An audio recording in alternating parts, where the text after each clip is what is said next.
Hello Year 6, this is your vocabulary lesson for the 10th of February and it's all about idioms. So we have some focus words: totally, hopelessly, lost, innocence, opportunity, city and sheep. Quite a strange collection of words this week.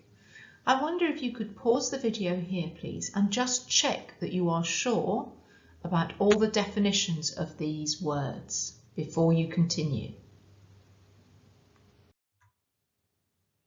So, an idiom.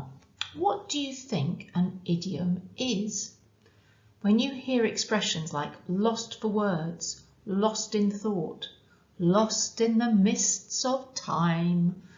I'd quite like to be lost in the mists of time at the moment, but what does that actually mean?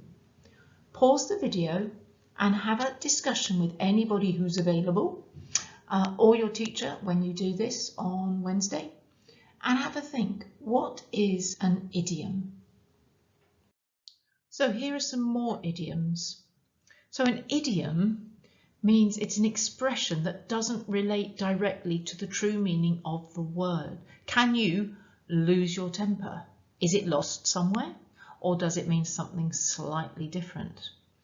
So we've got lose your temper, lose your head. Does your head come off? Paradise lost. Now that's a different one. Or a lost cause.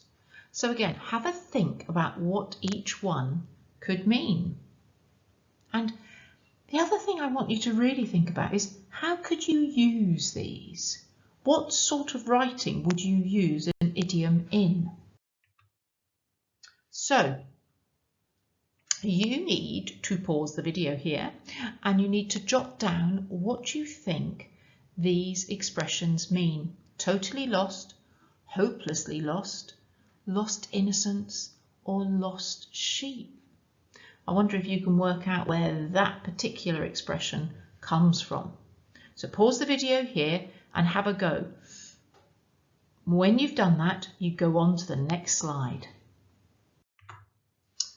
So, if you're not sure, totally lost when you haven't understood something like a film or a book or a new idea, so you cannot keep up and become more and more confused. There is another meaning to totally lost as well. Or I suppose it would be better to say you can totally lose yourself. So you know how much I love reading. I can totally lose myself in a book, be it actually written book or an audio book, so much so that nobody can get my attention because I've gone somewhere else. So think about how you can apply these expressions. Hopelessly lost, to be so lost that you have no hope of finding your way without some help. So that could be, you could be hopelessly lost when you're looking at a map, or you could be hopelessly lost doing some work. Think about, again, how you can use it. Lost innocence, now that's an interesting expression. As you grow up and find out that some things are not real, you lose your innocence and childish ways. Now I wonder if you could think of an example, but don't say it out loud, particularly if you have younger siblings, of that. And lost sheep. When someone is lost, they can be like a lost sheep. This phrase links to the Christian Bible and a story about how happy we are when we find someone that we thought we'd lost. Finding a lost sheep and bringing them back brings people great joy. And I think you'll all be familiar with that particular Bible story. So here's your next group of idioms. A lost soul, a lost city. Can you lose a city?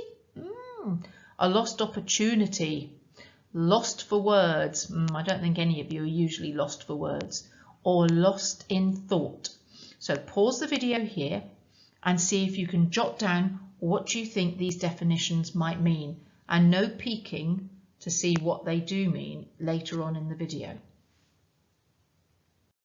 So, a lost soul, someone who has no idea about what they want to do and doesn't feel they belong anywhere. A lost city, a city that's been lost, such as the Mayan cities. Now we don't study the Mayan cities, but if you're interested in the Mayan cities, there is loads on the internet about the Mayan civilization and the sorts of things they did. Some really, really interesting stuff. If you're interested in that, let me know and I'll send you some links. A lost opportunity, when you don't do something, perhaps because you're worried and you miss out. I think that probably goes for a lot of us at the moment, isn't it? When we just, do you really want to try something new or a new opportunity?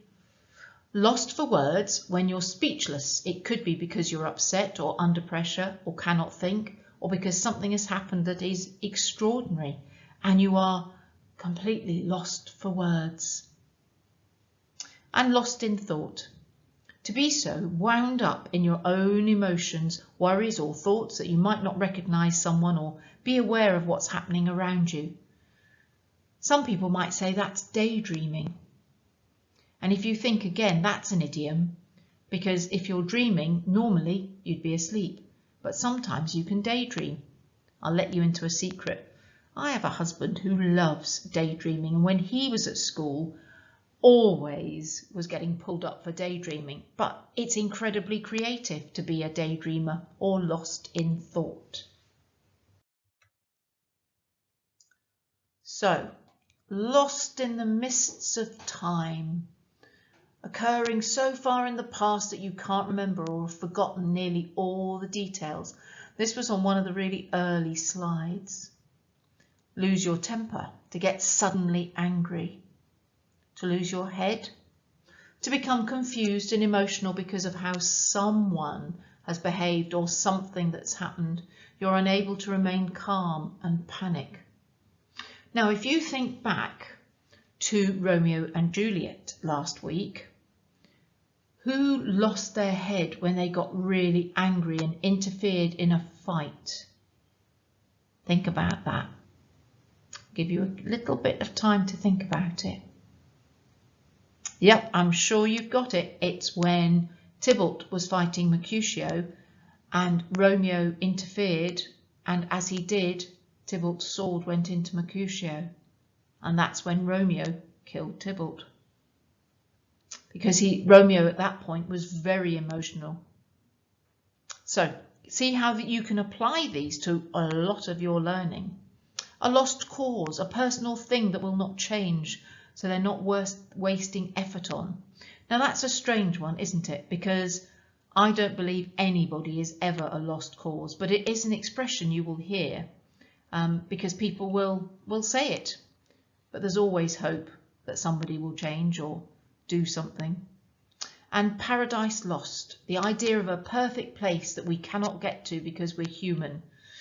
Now lots has been written about a paradise, which I'm sure you will come across as you get older.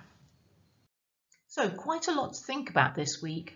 It's quite tricky sometimes to think about how we would use idioms, and it's not something you would use all the time. But what I want you to do now is just take these 3 idioms and I want you to see if you could use them in a sentence. How would you use them? What could you use to put either side of them or in front of them or after them to explain what they actually mean? And see what you can come up with, and then we'll share them later in the week. That's all for now. Take care.